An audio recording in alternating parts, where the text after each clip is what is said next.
जावा के एक और लेक्चर के साथ। तो बेसिकली हमने जावा का इंट्रो कर लिया है, हमने ऊप्स के चारों पिलर्स को अभी तक कवर कर लिया है, हमने ये भी देख लिया है कि कैसे अपने आउटपुट को हम system.out.println का यूज करके प्रिंट कराते हैं।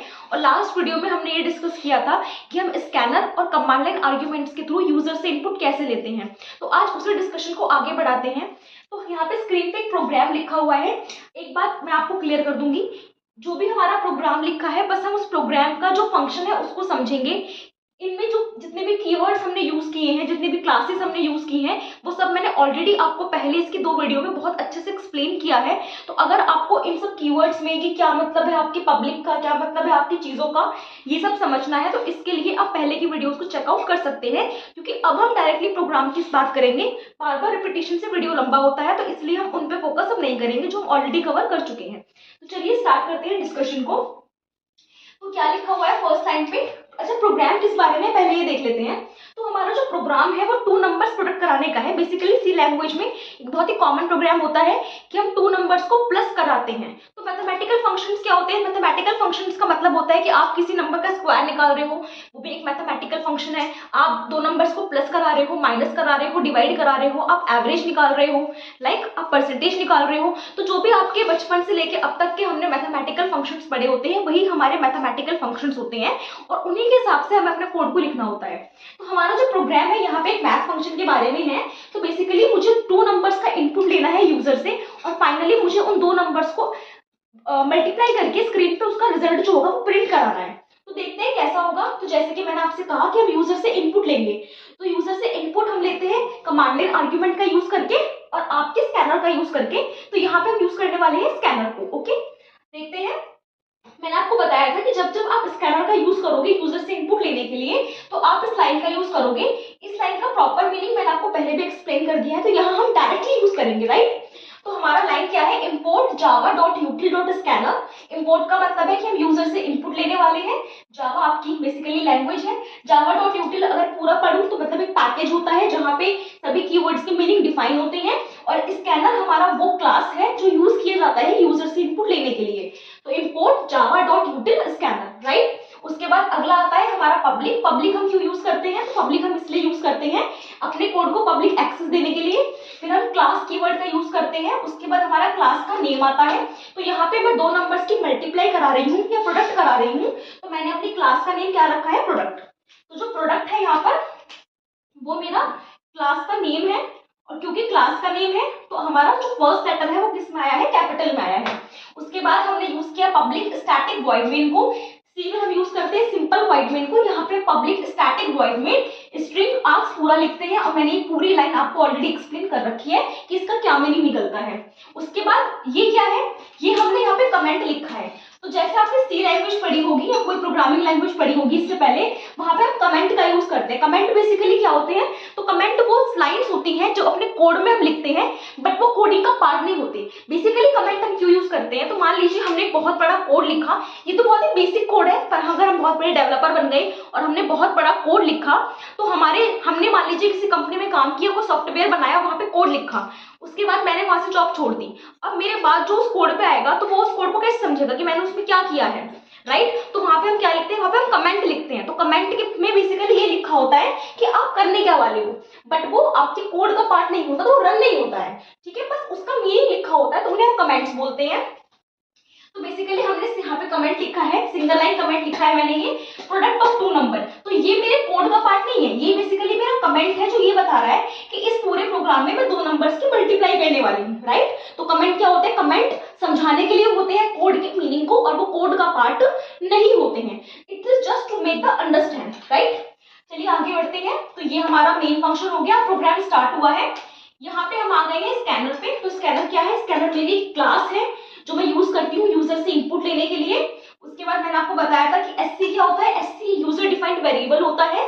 इसका नाम आप कुछ भी रख सकते हो। मैं शुरुआत से अब तक एससी रखती आ रही हूँ, इसलिए मैंने इसको एससी लिया है। उसके बाद इज इक्वल्स टू आता है new scanner system dot in. तो ये लाइन आपकी आती ही है जब आप स्कैनर को यूज करते हो। अब ये क्या है? तो बेसिकली मैंने आपको इन सब का, सिस्टम का, आउट का, प्रिंट एलन का, सबका मीनिंग बता दिया है। सिस्टम क्या होती है? क्लास होती है। आउट क्या होता है? ऑब्जेक्ट होता है। प्रिंट print.ln क्या होता है, तो जो ये मैसेज लिखा हुआ है ये स्क्रीन पे प्रिंट करने के लिए होता है। तो system.out.println इस पूरी लाइन का यूज होता है आपके आउटपुट स्क्रीन पे मैसेज को डिस्प्ले कराने के लिए। तो system.out.println के अंदर क्या लिखा हुआ है, इसके अंदर लिखा हुआ है एंटर द फर्स्ट एलिमेंट। तो ये पूरा जो मैसेज है ये आपकी स्क्रीन पे एज इट इज क्या हो जाएगा, प्रिंट हो जाएगा। और क्योंकि यहाँ पे हमने एलन भी लगाया है तो अब जो मेरा कर्सर का कंट्रोल होगा वो अगली लाइन पे होगा, राइट। ये हमने डिस्कस कर रखा है ऑलरेडी, आप प्लीज पहले की वीडियो को चेक कर लीजिएगा, आपको और ज्यादा क्लियर होगा। उसके बाद हमने क्या देखा, उसके बाद हमने देखा डेटा टाइप। तो ये क्या लेते हैं हम, जिस टाइप का डेटा मुझे यूजर से चाहिए उसका टाइप आता है। तो 2 नंबर्स की प्रोडक्ट मुझे करानी है, मैं चाहती हूँ मेरे दोनों नंबर इंटीजर टाइप के हों, तो बेसिकली इंट आएगा। ए मेरा एक वेरिएबल का नेम है जो यूजर की दी गई वैल्यू को क्या करेगा, होल्ड करेगा। तो एससी क्या करता है, एससी मशीन से इनपुट को लेता है और ए उस इनपुट को होल्ड करता है। तो अगर यूजर ने यह वैल्यू डाल दी 5, तो एससी एक वेरिएबल है और एक वेरिएबल मेरा ए है। एससी क्या करेगा, सिर्फ मशीन से इनपुट को लेगा। तो एससी ने मशीन से इनपुट को ले लिया 5, और अब यहाँ पे मैंने क्या किया है, एससी के अंदर जो वैल्यू आई थी उसको कहाँ डाल दिया, उसको मैंने ए के अंदर डाल दिया। तो अब मेरा ए के अंदर क्या आ गया है, अब मेरा ए के अंदर 5 आ गया है, और यहाँ से हम इसको रब कर सकते हैं। तो SC it just a medium आप कह सकते हैं जो वैल्यू को मशीन से लेकर हमारे ए वेरिएबल तक पहुंचा रहा है, ठीक है। उसके बाद आगे बढ़ते हैं, आगे हमारा फिर से लिखा हुआ है system.out.println, अगेन वही वाली लाइन लिखी हुई है। तो इसके अंदर जो मैसेज है वो हम क्या करेंगे, अपनी स्क्रीन पे प्रिंट करेंगे। तो इसके अंदर क्या मैसेज है, इसके अंदर मैसेज है एंटर द सेकेंड एलिमेंट। तो इसके अंदर जो मैसेज था हमारी स्क्रीन पे प्रिंट हो गया। उसके बाद अब हम क्या करेंगे, जो भी हमारी वैल्यू है हम डाल देंगे। तो मान लीजिए मैंने डाल दिया यहाँ पे 10, ओके। तो अब एससी क्या करेगा, अभी एससी ने पहले क्या किया था, जो पहले वाला मैसेज था उसकी वैल्यू को लेगा। अब एससी जो दूसरी वाली वैल्यू आई है 10 उसको लेगा, ठीक है, ले लिया एससी ने। अब नीचे क्या लिखा हुआ है, इंट बी। तो यहाँ मैंने एक बी टाइप का दोबारा एक वेरिएबल बनाया है दूसरी वैल्यू होल्ड कराने के लिए, और वो किस टाइप की वैल्यू होल्ड करेगा, इंटीजर टाइप की। तो बेसिकली एक और वेरिएबल बनेगा यहाँ पे बी, और बी क्या करेगा, अब के बाद जो एससी के अंदर वैल्यू आई है वो कहाँ स्टोर होगी, वो होगी आपकी बी के अंदर स्टोर। तो इस बार एससी के अंदर क्या है 10, तो ये 10 आपका बी के अंदर स्टोर हो जाएगा, सिंपल। आगे बढ़ते हैं। उसके बाद अच्छा ये नेक्स्ट डॉट इंट आपको लिखना ही होता है, ठीक है। तो ये मैंने ऑलरेडी डिस्कस कर रखा है। अब क्या करना है, अब हमारे पास एक तीसरा वेरिएबल आया है पी नाम का, तो बना लेते हैं। एक तीसरा वेरिएबल है मेरे पास पी नाम का। तो पी क्या करेगा, आप a इंटू बी करोगे और a इंटू बी का जो रिजल्ट आएगा वो कहाँ स्टोर होगा, p में होगा। तो a इंटू बी का मतलब क्या है, मैं 10 इंटू 5 करूंगी तो इसका जो रिजल्ट आएगा 50 को मैं कहाँ स्टोर कराऊंगी, b में स्टोर कराऊंगी, सिंपल। ये भी हो गया। अब बेसिकली इंटरनल की बात करूं मैं, तो सिस्टम के अंदर मैंने वेरिएबल ले लिए हैं। एससी ने मीडियम बन के वेरिएबल ले लिए, a की वैल्यू a को दे दी, b की वैल्यू b को दे दी, a की वैल्यू a को मिल गई, प्रोडक्ट भी हो गई है, प्रोडक्ट p में स्टोर भी हो गई है। अब फाइनल क्या बचा है, आउटपुट स्क्रीन पे आउटपुट का आना बचा है। तो स्क्रीन को थोड़ा बड़ा कर लेते हैं और यहाँ पे देख लेते हैं कि किस तरीके से आपका जो आउटपुट है फाइनली वो प्रिंट होगा। तो अगेन वही वाली बात है, प्रिंट कराने के लिए हम क्या यूज करते हैं, system.out.println का यूज करते हैं। क्या लिखा हुआ है यहाँ पे, प्रोडक्ट ऑफ 2 नंबर्स। मैंने आपको ऑलरेडी बता दिया है कि इसके अंदर लिखा हुआ डेटा हम कैसे ट्रीट करते हैं।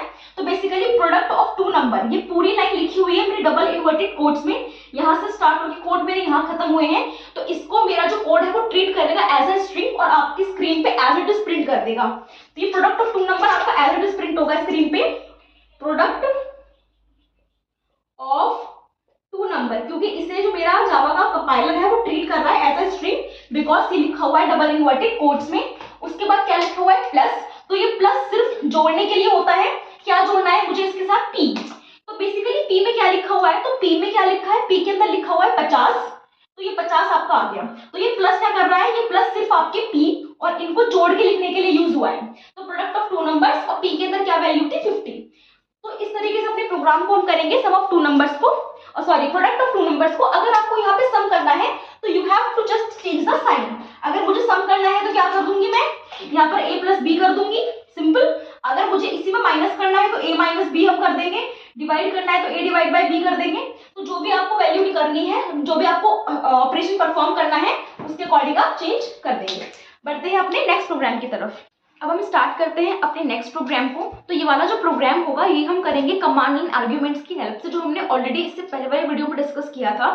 तो मैं आपको एक बता देती हूँ, मैंने स्कैनर और कमांड लाइन आर्ग्यूमेंट्स ऑलरेडी बहुत डिटेल में इससे पहले वाले वीडियो में डिस्कस कर लिया है।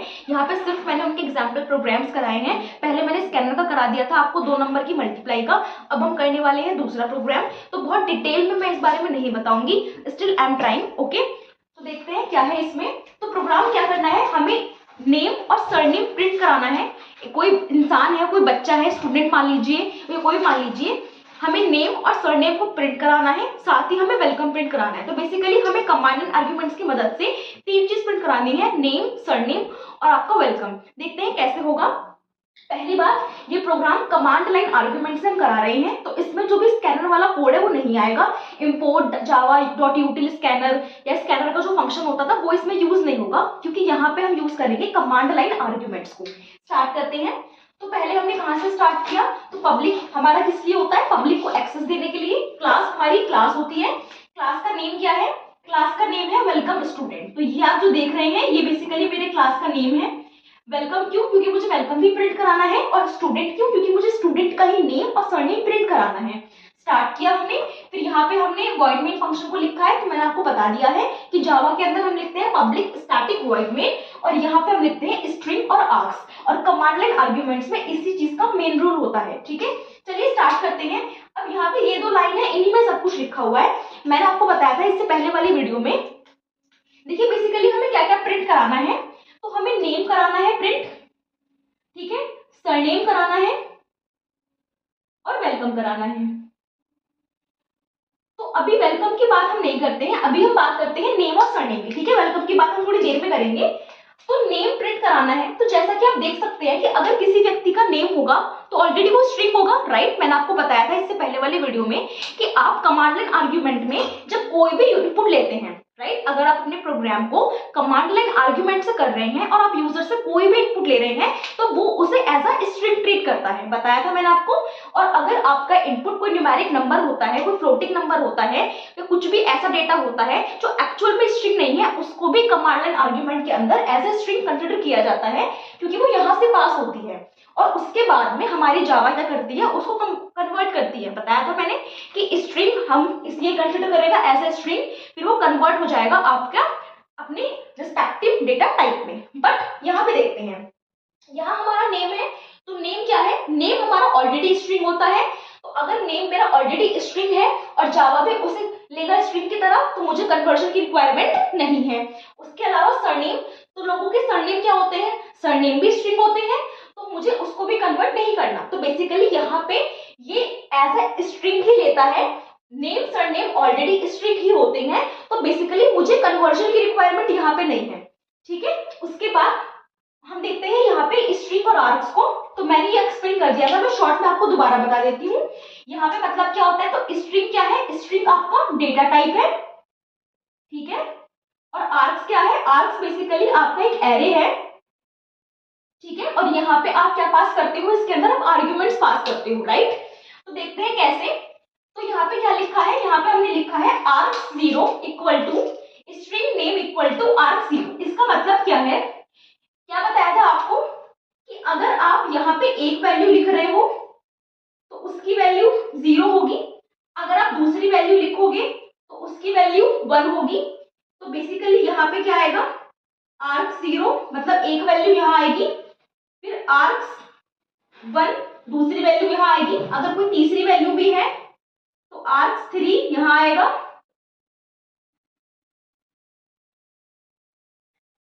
वेट अ मिनट, तो यहाँ पे आर्क्स 3 वैल्यू आएगी। इस तरीके से ही अप टू चलता जाएगा। मैंने बताया था आपको इससे पहले वाली वीडियो में कि अगर मैं एक वैल्यू लूंगी तो वो आर्क्स 0 पे आएगा, 2 वैल्यू आर्क्स 1 पे, 3 वैल्यू आर्क्स 2 पे, अप टू सो ऑन। तो यहाँ पे मैं खाली नेम और सरनेम को ले रही हूँ। तो जब मैं स्ट्रिंग क्यों लिखा, क्योंकि नेम हम क्या ले रहे हैं, नेम सीक्वेंस ऑफ कैरेक्टर्स। तो नेम का डेटा टाइप क्या बनेगा, स्ट्रिंग। तो स्ट्रिंग क्या है मेरा, यहाँ पे डेटा टाइप है। उसके बाद मुझे क्या स्टोर कराना है, नेम स्टोर कराना है, क्योंकि नेम मेरा पहली वैल्यू है, अभी तक मैंने इससे पहले कोई वैल्यू नहीं ली है, नेम मेरी फर्स्ट वैल्यू है, तो कहाँ जाएगी, आर्क्स 0 में। तो आर्क 0 में क्या आएगा, आर्क 0 किसके नाम का है, आपके नेम का नाम का है। जो भी इनपुट आएगा वो आपके नेम में आएगा। उसके बाद हमने सेकंड वैल्यू क्या ली है, सेकंड वैल्यू ली है मैंने सरनेम। तो सरनेम भी क्या है, सीक्वेंस ऑफ कैरेक्टर्स। तो सरनेम का भी जो टाइप है वो क्या है, आपका डेटा टाइप स्ट्रिंग होगा। तो स्ट्रिंग अगेन क्या है, मेरा डेटा टाइप है। और कहां पे स्टोर होगा, 0 के बाद अगला बॉक्स किसका है, args1 का। तो यहाँ पे क्या आएगा, आपका सरनेम आएगा। ठीक है, तो यहाँ पे मैंने बताया था आपको कि कमांड लाइन आर्ग्यूमेंट में आप रन टाइम के बाद इनपुट नहीं लेते हो, आप रन करते टाइम इनपुट ले लेते हो। तो डायरेक्टली हम इनपुट ले लेंगे। ठीक है, अब देखते हैं, मान लेते हैं कि हमने नेम की वैल्यू राहुल दी है और सरनेम की वैल्यू शर्मा दी है, राहुल शर्मा नाम है। तो जो नेम है वो यहाँ पे स्टोर होगा। तो राहुल आपका यहाँ आ गया और शर्मा आपका यहाँ आ गया। ठीक है, तो नेम मेरा यहाँ आ गया args 0 पे और सरनेम पे क्या आ गया मेरा, राहुल args 1 पे।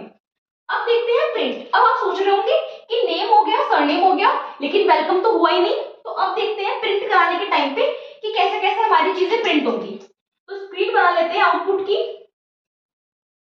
ये हो गई मेरी आउटपुट स्क्रीन। अब देखो, प्रिंट कराने के लिए जावा में क्या यूज करते हैं, system.out.println का सबसे पहले क्या प्रिंट होगा, वेलकम। तो वेलकम को मैंने एक आर्ग्यूमेंट के रूप में ना लेके डायरेक्टली यहाँ पे ले लिया है। समझ रहे हैं आप बात को, वेलकम को मैंने आर्क्स के अंदर वैल्यू नहीं लिया या फिर आर्ग्यूमेंट के रूप में नहीं लिया, वेलकम को मैंने डायरेक्टली एक स्ट्रिंग ले लिया है। अब अगला सवाल, अगर मैंने वेलकम को एक स्ट्रिंग ले लिया है तो क्या मैं ऐसा कर सकती थी कि मैं नेम की जगह डायरेक्टली राहुल को एज अ स्ट्रिंग ले लेती और सरनेम को डायरेक्टली मैं क्या ले लेती, शर्मा। तो यस ऑफ कोर्स हम ऐसा भी कर सकते हैं। अगर हमें डायरेक्टली कोई स्ट्रिंग प्रिंट करानी है तो हम डायरेक्ट भी system.out.println से करा सकते हैं। ठीक है, डायरेक्टली आप नेम की जगह डबल इन्वर्टेड कोट्स में राहुल लिख सकते हो, डायरेक्टली आप सरनेम की जगह डबल इन्वर्टेड कोट्स में शर्मा लिख सकते हो। We can do it.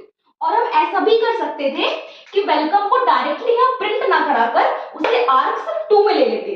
तो आर्ग्यूमेंट 0 पे हमारा नेम जा रहा है, आर्ग्यूमेंट 1 पे हमारा सरनेम जा रहा है। तो हम ऐसे भी कर सकते थे कि आर्ग्यूमेंट 3 को हम स्टोर वेलकम ले लेते और उसे यहाँ पे स्टोर करा देते। ऐसा भी किया जा सकता था इसमें, बट हमने ऐसा नहीं किया। तो बेसिकली जो किया है उसके अकॉर्डिंग देख लेते हैं। तो हमारा क्या है, वेलकम। तो वेलकम लिखा है डबल इन्वर्टेड कोट्स में, तो ये डायरेक्टली क्या होगा, प्रिंट होगा। तो मेरा वेलकम प्रिंट हो गया। ठीक है, हो गया, कोई इशू नहीं है। उसके बाद हमारा ln है। चलो इसमें देखते हैं पहले क्या लिखा हुआ है, हमारा नेम। तो नेम के अंदर क्या है, नेम के अंदर लिखा हुआ है क्या, राहुल। तो वेलकम के बाद क्या प्रिंट होगा आपका, राहुल। उसके बाद क्या है, डबल इन्वर्टेड कोट्स में स्पेस। तो बेसिकली बीच में क्या आएगा, आपका स्पेस आएगा। अंडरस्कोर की मदद से मैं स्पेस को दिखा रही हूँ, हालांकि अंडरस्कोर नहीं आएगा क्योंकि अंडरस्कोर नहीं लिखा, बट यहाँ पे स्पेस आ जाएगा। फिर आपका क्या है, सरनेम। सरनेम के अंदर क्या लिखा है, शर्मा। तो स्पेस के बाद क्या आएगा, आपका शर्मा आएगा। तो इस प्रकार प्रिंट होगा वेलकम राहुल शर्मा। ठीक है, तो इस प्रोग्राम में बेसिकली हमने क्या किया, इस प्रोग्राम में हमने ये देखा कि कमांड लाइन आर्ग्यूमेंट की मदद से मैं कैसे वैल्यू प्रिंट कराती हूँ। कल हमने ये देखा था, मतलब कल इन द सेंस की इससे पहले वाली वीडियो में हमने ये देखा था कि जब कभी आप कोई इंटीजर वैल्यू पास करते हो कमांड लाइन आर्ग्यूमेंट में तो क्या होता है। तो कमांड लाइन आर्ग्यूमेंट में आप जो भी वैल्यू पास करते हो, ये कमांड लाइन आर्ग्यूमेंट इसकी वजह से उसे एज अ स्ट्रिंग ट्रीट करता है।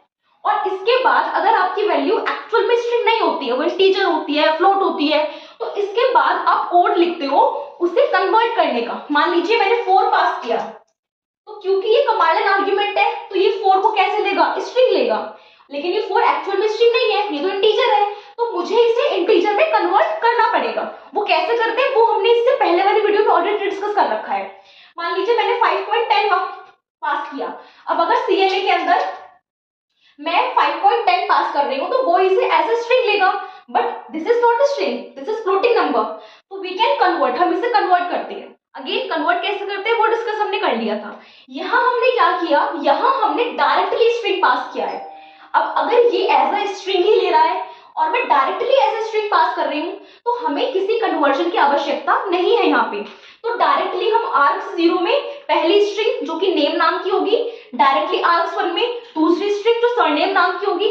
मान लीजिए यहाँ पे इसने बोल दिया कि आप कुछ और पास कराओ, जैसे कि मान लीजिए किसी और का कभी नेम 2 पास कराइए या सरनेम 2 पास कराइए, तो अगेन यहाँ पे क्या आएगा, आर्क्स 0 में, ये आ गया 1 में ये, तो ये पास होगा मेरा किस में, आर्क्स 2 में, और ये पास होगा किस में, आर्क्स 3 में, अप टू सो ऑन। तो जितनी भी स्ट्रिंग मुझे पास करानी है, आर्क्स की वैल्यू 0 1 के हिसाब से बढ़ती चली जाएगी। वेलकम को भी मैं पास करा सकती थी एक न्यू आर्ग्यूमेंट के अंदर, बट मैंने इसको डायरेक्टली प्रिंट कराया है।